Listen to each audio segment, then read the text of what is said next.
이제 무더위가 찾아올 것 같습니다. 어제도 굉장히 30도까지 올라가는 이 더위였는데 저희는 이제 추면 춥다, 더우면 또 덥다 하면서 저희 살아가는 그 삶에 참 좋은 것들을 찾아야 되는데 때로는 이 불평불만이 더 많지 않나 하는 생각을 하게 됩니다.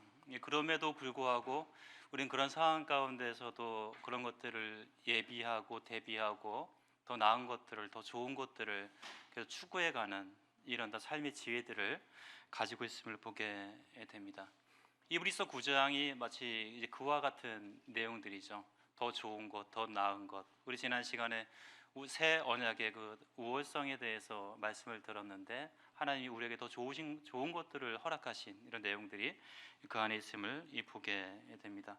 오늘 히브리서 강의 19번째 이 히브리서 9장 1절로 10절 말씀을 가지고 함께 하나님 말씀을 나누도록 하겠습니다. 먼저 본문 히브리서 9장 그 1절부터 5절 말씀을 함께 보도록 하겠습니다. 제가 읽겠습니다. 첫 언약에도 섬기는 예법과 세상에 속한 성소가 있더라.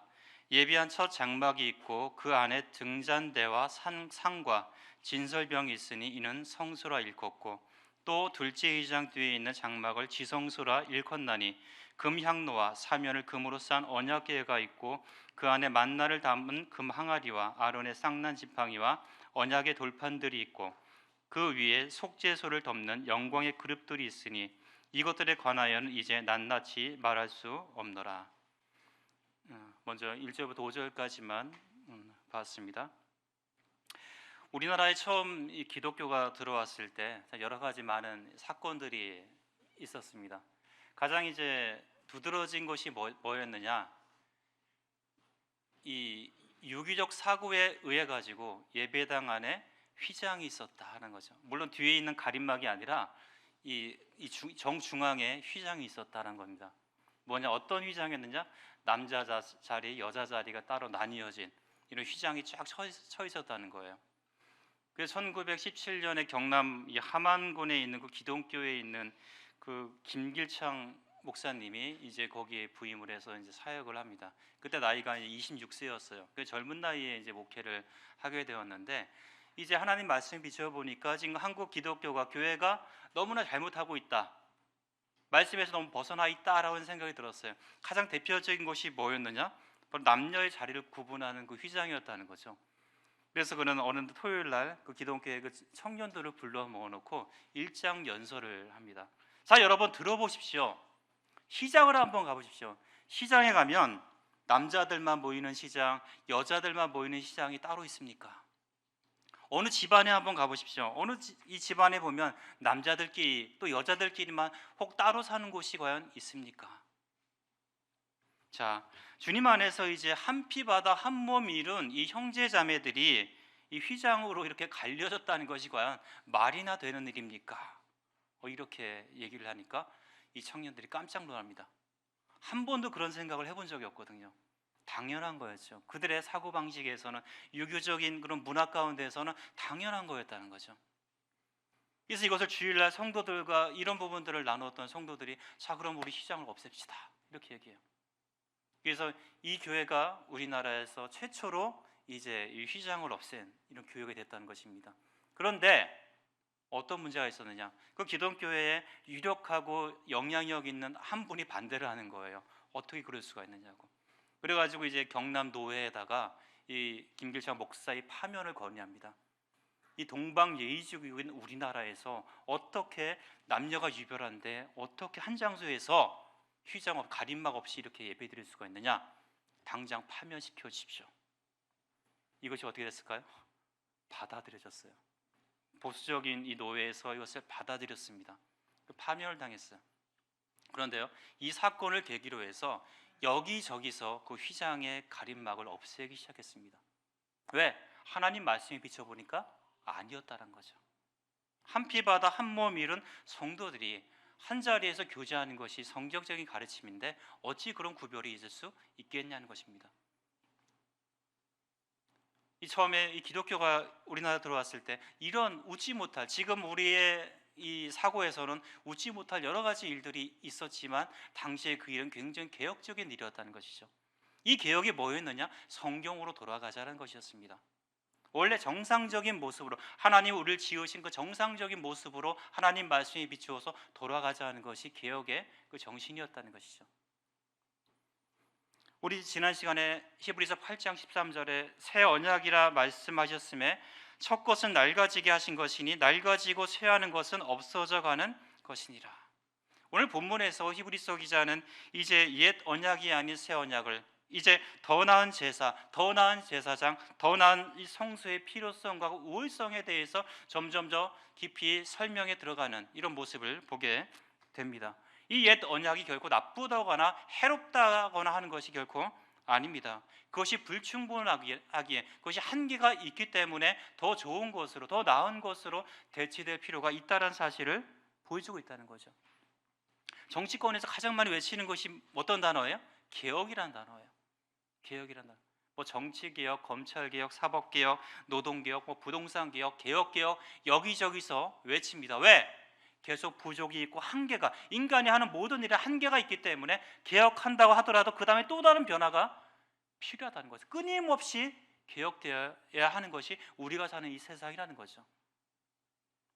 근데 이 옛 언약이 아닌 이제 우리 주 예수 그리스도로 말미암아 우리에게 주신 이 새 언약 하에서는 뭡니까? 더 이상 새로운 것이 없다입니다. 그렇다면 우리는 뭡니까? 이제 이 히브리서 기자는 자꾸 이 구원받은 성도들이 옛 언약하에 있는 것들을 가서 회개하려고 하는 그런 모습들을 보면서 그것이 결코 합당치 않다라고, 이 옛 언약하에 주신 것은 개혁할 때까지 맡겨둔 것이라고 10절에 말씀하고 있는 것처럼 그 개혁할 때까지 맡겨둔 그것에 너무 집착하지 말 것을 이렇게 설명을 하고 있음을 보게 됩니다. 이 개혁이란 뭐예요? 헬라어로 디오로도시스라고 합니다. 이 의미는 정상적인, 본래의 정상적인 상태로 회복시키는 것을 의미하고 있다는 것입니다. 그래서 우리는 지금 나의 신앙이, 또 나의 어떤 섬김이 하나님이 원하시는, 그러니까 주님이 기뻐하시는 그런 이 정상적인 상태로 회복되었는지 우리는 자세히 우리 자신을 살펴볼 필요가 있습니다.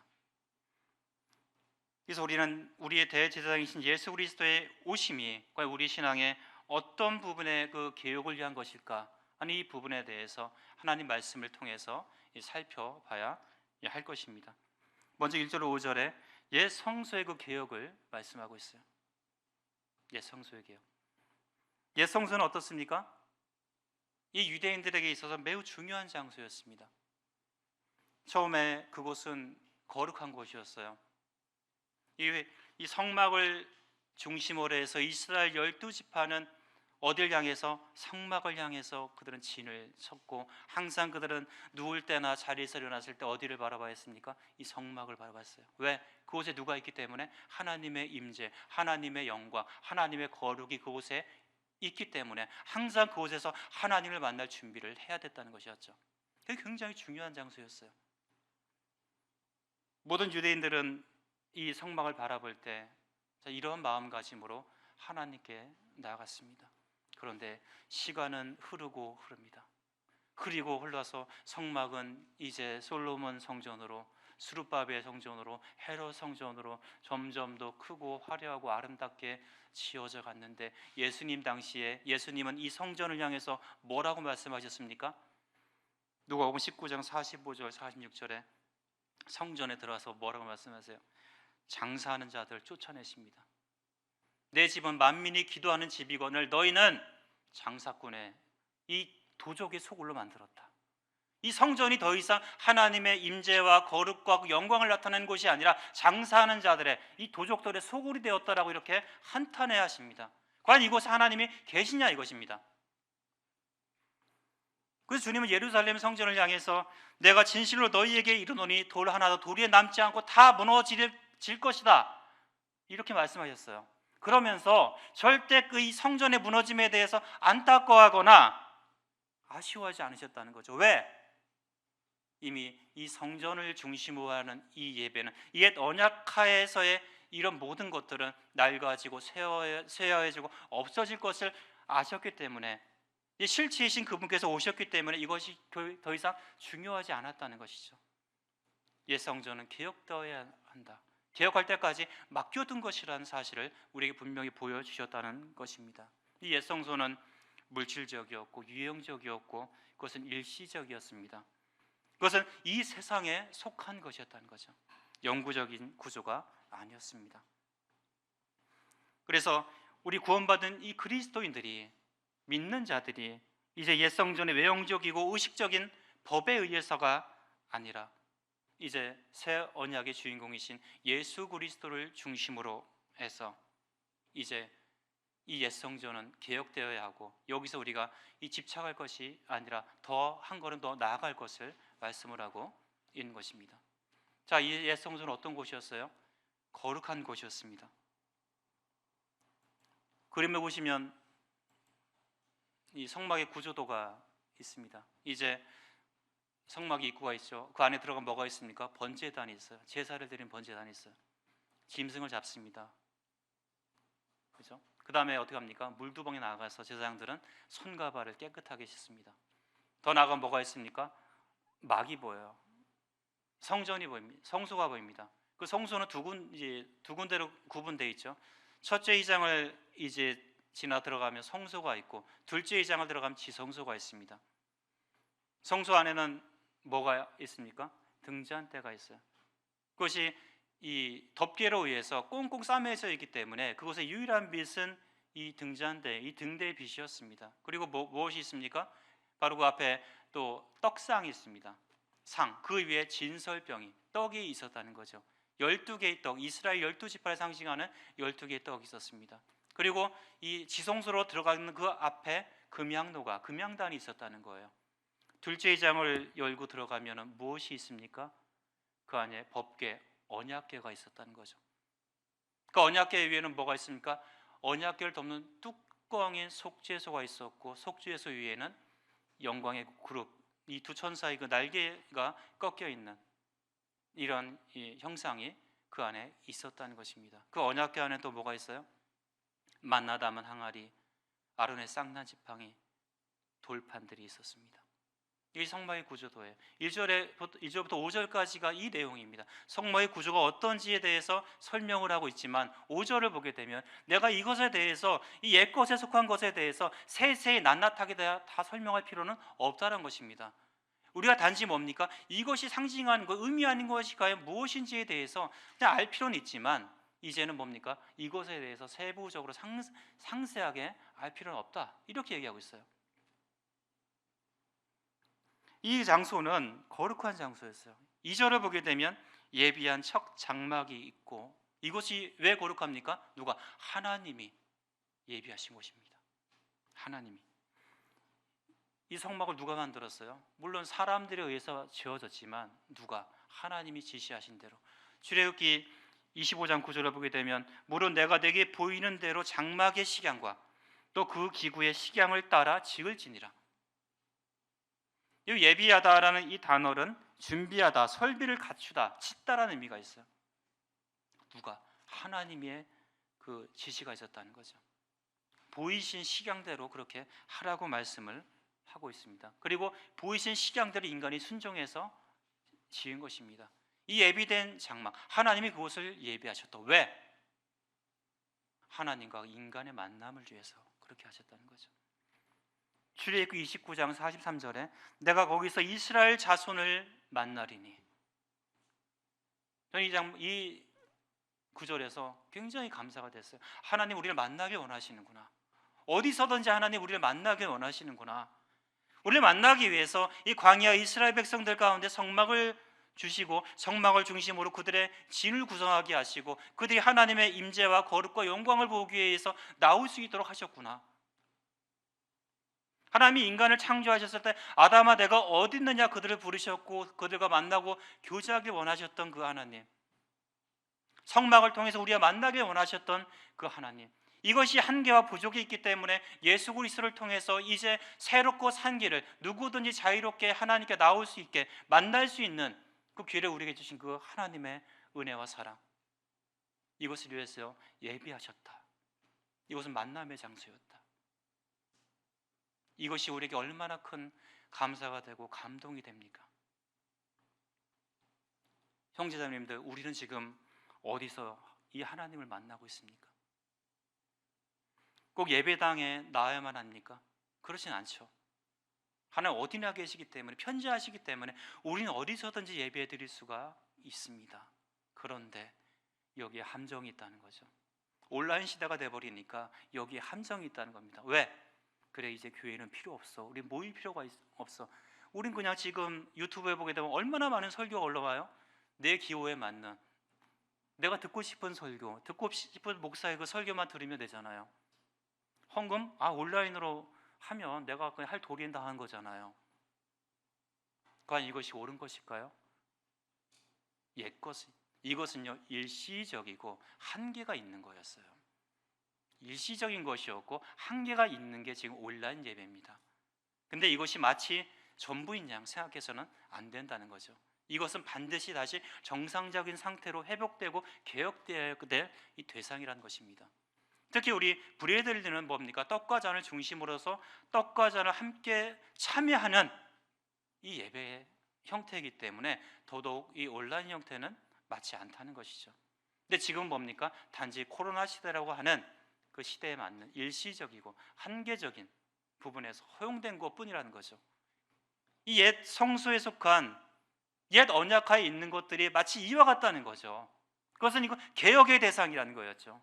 여기에 우리가 계속 매달려서는 안 된다. 본래 정상적인 상태는 뭐예요? 하나님과 우리가 만나듯이 이 교회 안에서 또 예배당 안에서 성도들이 만남을 갖고 이곳에 구도자들이 와서 복음을 듣고 하는 것이 정상적인 이 교회의 모습이어야 한다는 것입니다.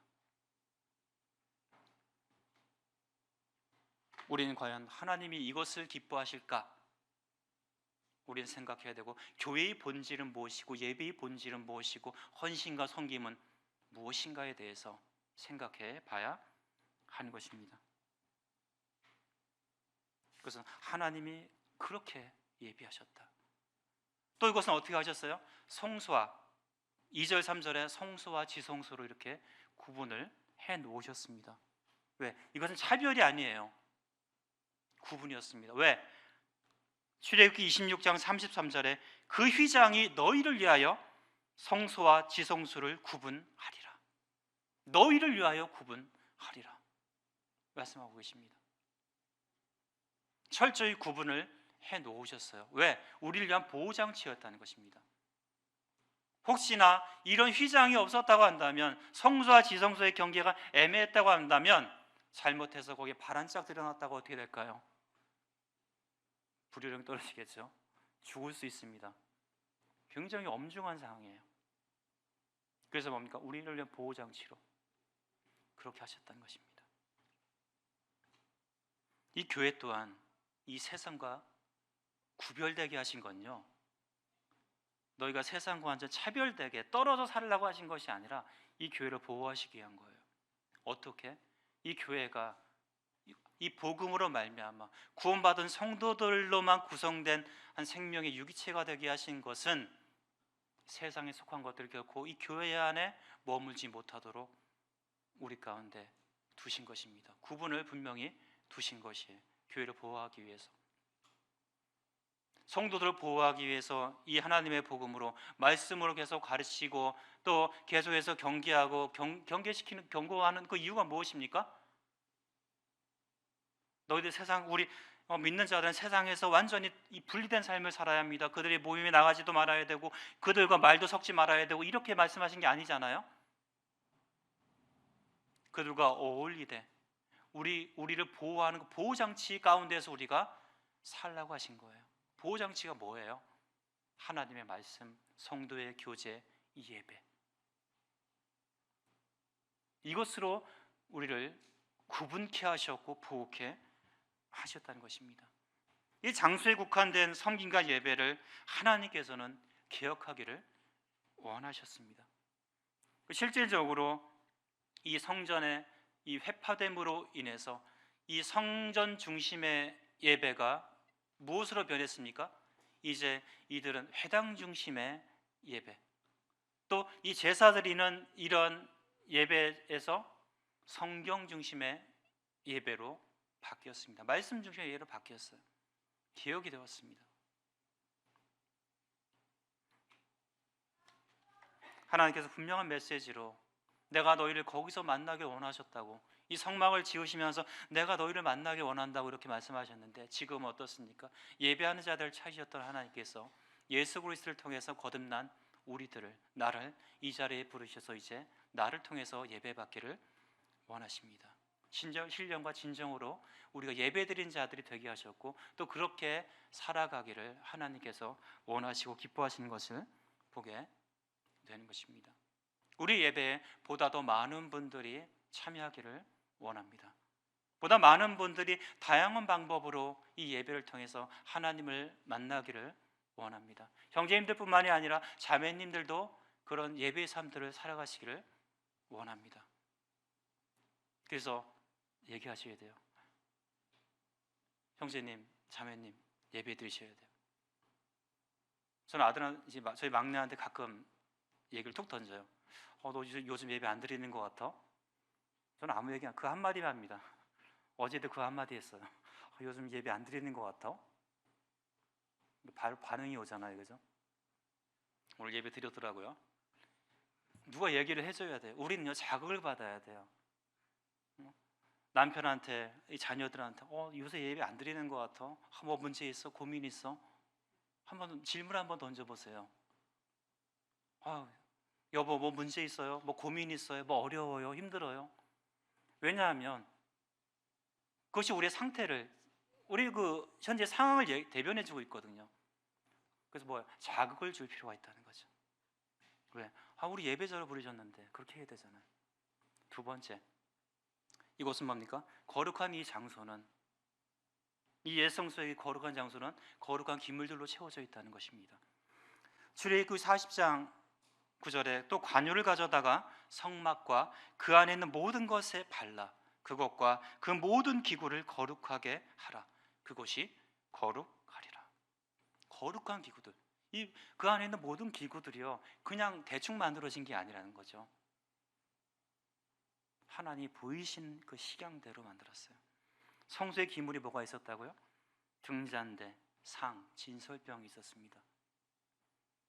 이 등잔대도 어때요? 금 한 달란트를 녹여서 만든 것을 쳐가지고 만들어서 끊어지지 않게 해서 만듭니다. 7줄기로 해가지고서 멋있게 만들어요.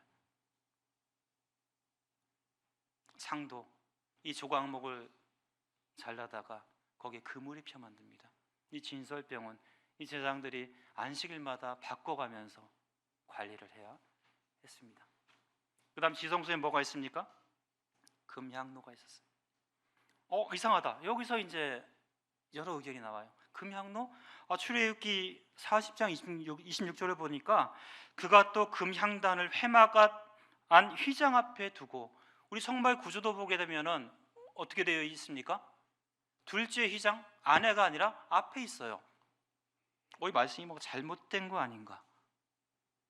히브리서 기자는요, 어디에 초점을 맞춰 있느냐? 우리의 위대한 대제사장이신 예수 그리스도, 그분께 초점이 맞춰 있어요. 이 대제사장이신 예수 그리스도가, 이 대제사장의 역할이 뭐였어요? 1년에 한 차례 지성소로 들어가는 거였습니다. 그의 머릿속에는 지성소에서 이 향로를 가지고 들어가는 이 대제사장의 모습이 보였어요. 실제적으로 레위기 16장을 보게 되면 이 대제사장은 이 향로의 불을 피워다 어디를 가지고 들어갔어요? 지성소에 있었습니다. 그래서 이브리서 9장에서는 이 금향로가 지성소에 있는 기물로 이렇게 표현되어 있는 것입니다. 그리고 뭡니까? 그 언약궤가 있었어요. 언약궤에 뭐가 있었어요? 그 안에 만나 담은 항아리. 만나가 뭐였습니까? 광야 이스라엘 백성들에게 하나님이 매일매일 내려주시는 그들의 양식이었습니다. 하나님의 그 돌보심과 관심과 사랑과 공급하심이 상징되어 있습니다. 또 아론의 쌍난 지팡이가 있어요. 이것은 무슨 사건이 있었어요? 민수기 16장에 고라의 폐역이 있었어요. 고라의 반역이 있었습니다. 17장에 와가지고 하나님께서 말씀해, 너희 각 지파는 각각 지팡이를 하나 들고 여호와께 나오라. 12개 지팡이에 놓였는데 누구의 지팡이에만? 아론의 지팡이에만 싹이 났다는 거죠. 뭐예요? 하나님의 주권적인 선택, 인정하심이 있었다는 것입니다. 하나님 주권의 상징이었다는 거죠. 그 다음에 언약의 비석들이에요.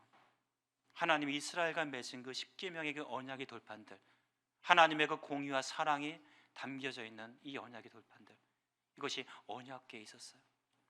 그리고 그 위에는 뭐가 있었습니까? 속죄소가 있었어요. 이 속죄소는 뭐예요? 대제사장이 1년에 한 차례 그 안에 들어가서 속죄의 피를 뿌려야만 했던 그곳이었어요. 하나님의 그 임재의 상징, 용서와 은혜의 상징,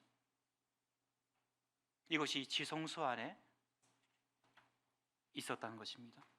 이 모든 것이 다 예수 그리스도를 나타내고 있고, 모든 것이 다 하나님의 거룩을 나타내고 있는 것입니다. 다른 많은 이방신들의 섬김엔 기복적인 요소가 있지만, 이에 성소에 속해 있는 이 하나님께 속한 모든 것들은 다 뭐와 관련이 있습니까? 하나님의 거룩, 또 이 죄를 다루시는 그 하나님의 이 공의가 여기에 녹아져 내려 있는 것입니다. 그래서 기독교가 다른 종교와 다른 것이 과연 무엇인가? 그것은 기독교는 철저히 죄를 다룬다는 것입니다.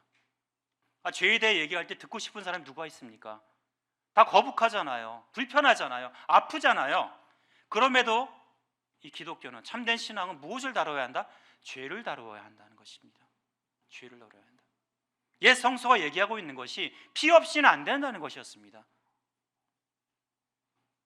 바로 우리가 하나님께 나감에 있어서, 우리가 구원받음에 있어서 우리가 철저히 다루어야 될 부분들이 이 죄에 대한 부분이었듯이, 또 우리가 매일매일 살아가는 삶에서 철저히 다뤄야 될 부분들이 죄의 문제라는 것입니다.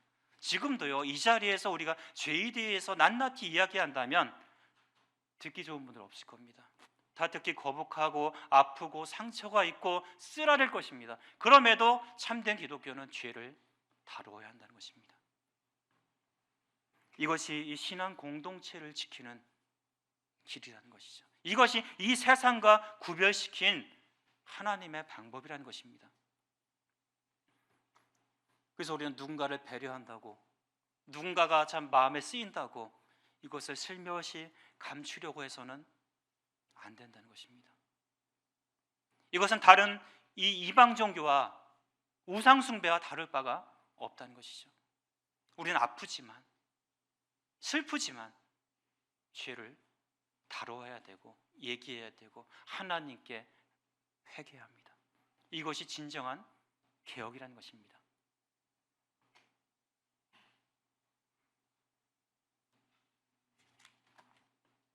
두 번째는 이 예법에 섬기는 예식의 기억입니다. 6절로 10절 말씀입니다.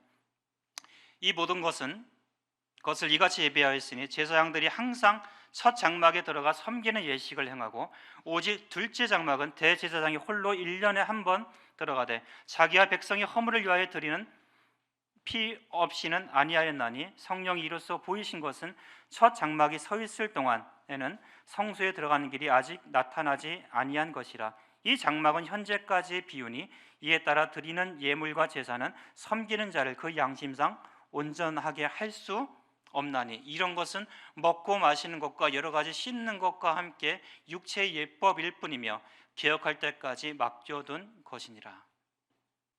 이제 이 성소와 지성소 안에 모든 것들이 다 예비가 되었습니다. 6절에 있는 것처럼 이 모든 것들이 이같이 예비하였으니라고 말씀하시고 있는 것처럼 모든 준비가 끝났습니다. 이제 문제는 뭐예요?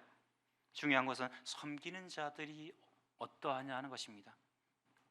섬기는 자들이, 섬기는 예식이 어떠해야 되냐, 섬기는 예식의 개혁이 필요함을 말씀을 하고 있습니다. 6절을 보게 되면 제사장들이 이야기가 나옵니다. 그들은 제사장을 항상 첫 장막에 들어가서 섬기는 예식을 행했다. 그들은 지성소 안에 들어가서 없었지만 그 아래에서 모든 것들을 행해야 됐는데 그것이 결코 쉽지 않았다는 거죠. 굉장히 분주하고 바빴다는 것입니다. 그들이 어떤 일을 했느냐? 출애굽기 30장 7절 8절 보게 되면 아침마다 금양단에 분향해야 됐고요. 출애굽기 27장 20절 21절을 보게 되면 저녁마다 등대에 불을 붙여야 했는데 어떻게 해요? 끊이지 않게, 꺼지지 않게 해야 됐다. 이게 쉬운 일 같습니까? 어려워요. 지난주가 6월 6일 그 현충일이었잖아요. 저 현충일 행사 때문에 출근을 했습니다. 제가 맡은 게 그 향로에 그 불 피우는 거였습니다. 향로에 불을 피우는 건데 이제 이게 10시 정각에 사이렌 소리에 의해서 행사가 시작되거든요. 그럼 이제 그 준비를 해야 돼요. 번개탄에 불을 붙이고 그 위에 숯불을 넣고 토치를 가지고 열을 막 가합니다. 근데 이게 이제 시간 타이밍이 중요하거든요. 향을 딱 넣었을 때 이제 그 시간에 향이 쫙 이제 올라와야 되는데 이게 시간이 안 맞으면은 연기가 안 올라와요. 꺼져가지고. 타이밍이 굉장히 중요합니다. 그래가지고 이제 준비를 딱 해서 향로를 이제 이 주물로 만든 향로를 들고서 딱 가려고 했더니 주물 밑이 쏙 빠지는 거예요. 이게 하나의 그 일체형이 아니라 이 받침은 이게 그 분리가 돼 있도록 한 것 같더라고요. 그러니까 열을 가하니까 팽창을 해버리니까 밑에 쏙 빠진 겁니다. 이게 굉장히 당황했습니다. 이제 시간이 얼마 없어요. 이거 막 끼우려고 해도 끼울 수가 없습니다. 그래서 이제 그 타발에 보게 되면 이제 돌로 이렇게 또 향로를 해놨거든요. 돌로. 그 돌 위에다가 이제 이 주물로 된 걸 올려놓는 그런 형식이었는데 안 되게 있어서 이제 그 숯을 주서 이제 담아다가 그 돌 향로에다가 이제 숯을 올려놨어요.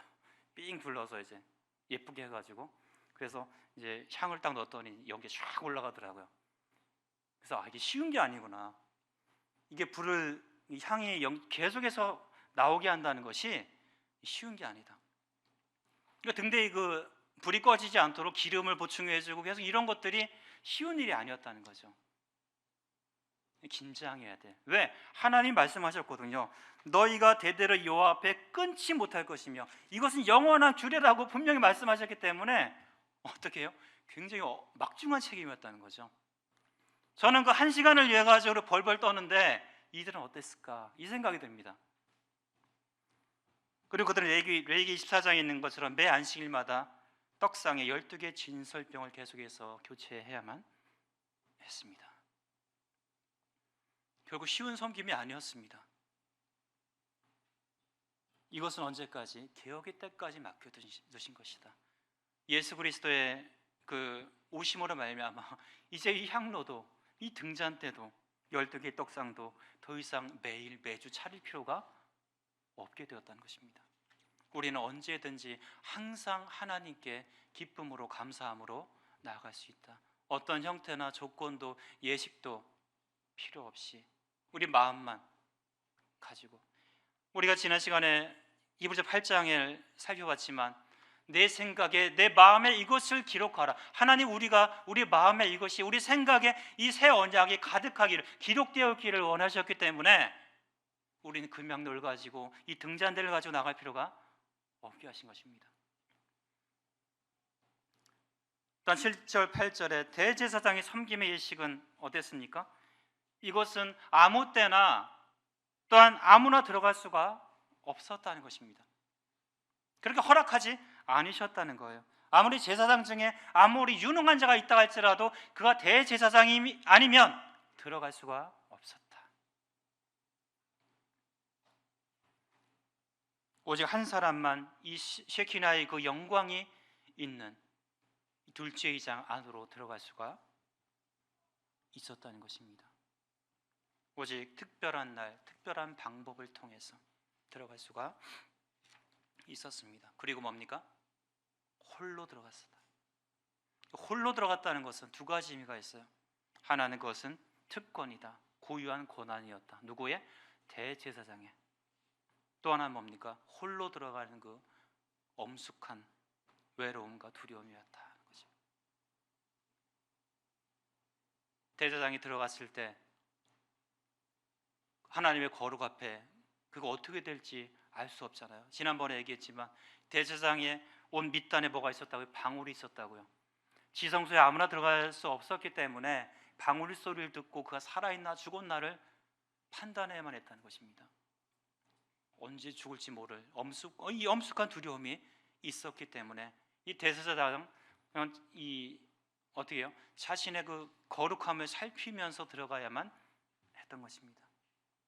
이 사역의 외로움이 또 있었던 것입니다. 마치 우리 위대한 대제사장이신 예수 그리스도께서 이 땅 가운데서 자신의 그 죽음을 앞두고 십자가의 그 고통 앞에서 얼마나 외롭게 홀로 그 싸움을 싸우셨는지, 그것들을 받아들이셔야만 했는지, 우리는 홀로 들어갔다고 하는 그 의미가 무엇인지 우리 주 예수 그리스도를 생각하면서 우리는 그 주님의 마음에 우리 감사하고 또 거기에 공경할 필요가 있음을 보게 되는 것입니다. 하지만 이제 새 언약하에서 하나님께서 우리에게 말씀하십니다. 너희는 다 왕같은 제사장이다. 이 사역을 어느 누구의 특정한 사람만의 사역이 아니라고 말씀하셨어요. 우리가 다 예배자가 되게 하셨고 우리가 다 제사장이라고 말씀을 하셨다는 거죠.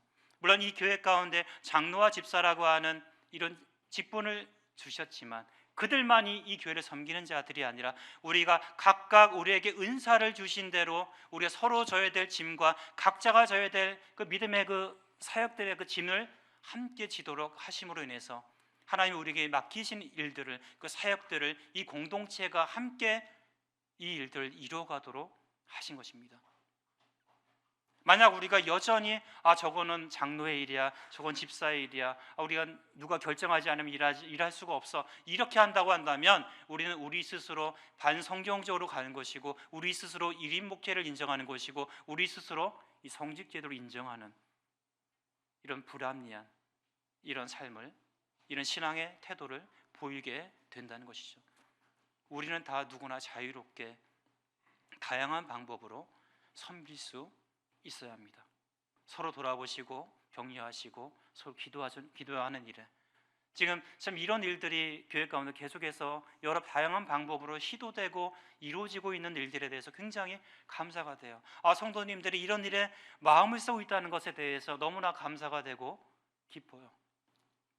어떤 성도님들은 노성도님들 찾아다니시고 어떤 성도님들은 어려워하는 성도를 찾아서 격려하시고 위로하시고 기도해 주시는 모습들, 이것이 하나님의 말씀을 이루어가는 참 우리의 그 신앙 공동체인 것을 보게 됩니다. 그러나 8절에 그럼에도 불구하고 길은 나타나지 않았습니다. 성소와 지성소, 그 안에 있는 거룩한 기물들, 제사장들과 또 대제사장의 이러한 섬김이 있었지만 그럼에도 불구하고 새로운 길은, 자유롭게 나갈 수 있는 길은 열리지 않았습니다. 이 옛 언약의 성막이 주는 의미는 새 언약이신 그리스도께서 오셔서 온전한 이 구속의 사역이 이루기 전까지는 1절부터 7절까지의 성소와 지성소와 또 그 안에 그 제의적인 이 규례들이 결코 하나님께 나갈 수 있는 길을 자유롭게 열어놓지 못한다는 사실을 보여주고 있는 것입니다. 그래서 언제 이 길이 열렸습니까? 마가복음 15장 37절 38절에 우리 주님께서 큰 소리를 지르시고 운명하시자 어떤 일이 발생했습니까? 성소의 휘장이 위로부터 아래로 찢어졌다는 거예요. 이런 커튼이 아니라 성소의 그 휘장은요, 청색, 자색, 홍색 그리고 가늘게 끈 배실로 만든 굉장히 이 10cm 정도의 두께였다고 해요. 사람의 힘으로 찢을 수 없는 거였다는 거죠. 물리적 힘으로 안 되는 그런 휘장을 위로부터 아래로 찢어서 누가? 하나님께서 예수 그리스도의 그 죽으심이 바로 우리로 하여금 새로운 길을 열어 놓으셨다. 9절에 말씀하고 있는 것처럼 이 옛 언약하에서는 그들이 드리는 이 모든 이 제사가, 이 예식이 결코 뭡니까? 양심장 온전케 할 수 없어서. 왜? 계속해서 뭐가 생각나게 했다고요? 죄가 생각났어요. 제사를 드렸지만 무엇이? 양심적으로 돌아서면 계속 죄가 생각이 나는 것이었습니다. 돌아서면. 그래서 구약시대에 이러한 예물과 제사는 외형적이었고 내면적이었고 결코 이 양심을 온전케 할 수 없었다. 하지만 이 새 언약하에서 다음 시간에 언급되겠지만 우리의 양심을 온전케 한 그 사역을 우리의 위대한 대제사장이신 예수 그리스도께서 이루셨음을 우리는 확인할 수가 있는 것입니다. 개혁되어야 한다. 옛 성소의 그 개혁과 또한 이 섬기는 그 예식의 개혁을 말씀을 하고 있습니다. 결론적으로 루터는 이런 이야기를 합니다. 교회는 개혁되어야 하며 항상 개혁되어야 한다라고 얘기하고 있습니다. 다른 말로 하면 우린 말씀으로 계속해서 돌아가야 한다. 말씀의 그 정상적인 상태로 계속해서 우리는 회복되어야 한다는 것입니다. 우리 하나님 앞에서 우리의 대제사장이신 예수 그리스도 앞에서 정상적인 삶의 모습을 살아가야 한다라고 우리는 믿어야 합니다. 우리의 신앙을 개혁하라가 아니라 개혁하자입니다. 그것이 왜 중요합니까? 그것은 내 마음으로부터의 변화입니다. 내 마음이 먼저 개혁되어야 합니다. 로마서 12장 2절에 너희는 이 세대를 본받지 말고 오직 마음을 새롭게 함으로 변화를 받아 하나님의 선하시고 기뻐하시고 온전한 뜻이 무엇인지 분별을 하도록 하라. 우리 속에 있는 악한 마음, 완악한 마음, 고집스러운 마음, 우리는 이제 남자와 여자를 가로막는 이 휘장은 결코 없앨 수가 없어. 이것은 우리가 오래전부터 갖고 왔던 우리의 문화고 전통이야. 이런 고집스러운 마음들, 이것이 하나님 말씀과 맞지 않는다고 한다면 우리는 개혁해야 된다는 거죠. 완악한 마음, 고집스러운 마음, 회개치 않는 이런 모든 마음들은 바뀌어야 한다는 것입니다. 그래서 마음의 변화가 굉장히 중요하다. 그리고 뭡니까? 이 개혁은 말씀 앞에서의 개혁이어야 한다. 무엇이 우리를 쥐고 흔들어야 됩니까? 우리 삶은요, 무엇에 의해서 움직여야 합니까? 하나님 말씀이에요. 하나님 말씀. 에스라가 그 모든 백성 위에 서서 그들 목전에 책을 펴니 책을 펼 때에 모든 백성이 일어서니라. 에스라가 위대하신 하나님 여호와를 성축하며 모든 백성이 손을 들고 아멘 아멘 하고 응답하고 몸을 굽혀 얼굴을 땅에 대고 여호와께 경배하니라. 이게 개혁의 시작이었습니다. 하나님 말씀 앞에 엎드린 것이 이스라엘 백성들의, 포로에서 귀환한 이스라엘 백성들의 개혁의 시작이었습니다. 하나님 말씀 앞에 우리는 서야 돼요. 제가 설교학을 또 공부하면서 어떤 목사님이 이런 얘기를 하시더라고요. 이 코로나 시대가 되니까 유튜브에 설교가 넘쳐난다는 거예요. 많은 설교가 넘쳐난다는 거예요. 원하면 많은 설교를 들을 수가 있어요. 근데 어떤 현상이 일어나느냐? 자기 교회 이 목회자의 설교는 안 듣고 유명한 설교자의 설교, 또 자기 그 기호에 맞는 자기가 듣고 싶은 설교만 된다는 것입니다. 내가 듣고 싶은 것만, 내가 좋아하는 것만 과연 하면서 살아갈 수 있을까요? 아닙니다. 나에게 속한 것들을, 내게 주신 것들로 우리는 감사할 줄 알아야 되는데, 내게 속한 것들을 감사하지 못하고 다른 곳에 눈을 돌린다고 한다면 그것이 왜 하나님께서 기뻐하시겠냐는 것입니다. 우리는 정직하게 말씀 앞에서의 개혁을 이루어야 하는 것입니다. 저는 개혁하라가 아니라 우리는 이제 개혁하자라고 하는 우리 스스로의 하나님 말씀 앞에서의 마음의 그 변화, 그 개혁을 오늘 이 시간 이 히브리서 9장 1절부터 10절까지의 말씀을 통해서 성도님들과 나누게 되었습니다. 이 말씀이 성도님들의 마음 가운데 있기를 원합니다. 기도하시겠습니다. 아버지 하나님, 저희가 지금 하나님 말씀 앞에 바로 서 있는지 돌아보게 됩니다. 양심상 하나님 앞에 온전한지 저희 자신을 살피게 됩니다. 저희가 마음을 새롭게 함으로 하나님 앞에 온전히 설 수 있도록 계속 인도해 주시옵소서. 저희의 저 완악한 마음, 고집스러운 마음, 회개치 않은 마음이 있다면 하나님 말씀 앞에서 회개할 수 있게 인도해 주시옵소서. 저희 삶이 하나님 보시기에 합당치 않다면 돌이킬 수 있도록 인도해 주시기를 원합니다. 옛 언약에 속했던 것이 결코 온전치 못했고 그것이 개혁할 때까지 맡겨두신 것이라고 하는 말씀을 통해서 저희 새 언약 하에서 저에게 새롭게 열어두신 이 산길을 저희들 즐거움으로 기쁨으로 감사함으로 참 저희 믿음의 길들을 걸어갈 수 있도록 인도해 주시기를 간절히 기도합니다. 말씀으로 인도해 주신 거 감사합니다. 우리 주 예수 그리스도의 이름으로 감사하며 기도했습니다. 아멘.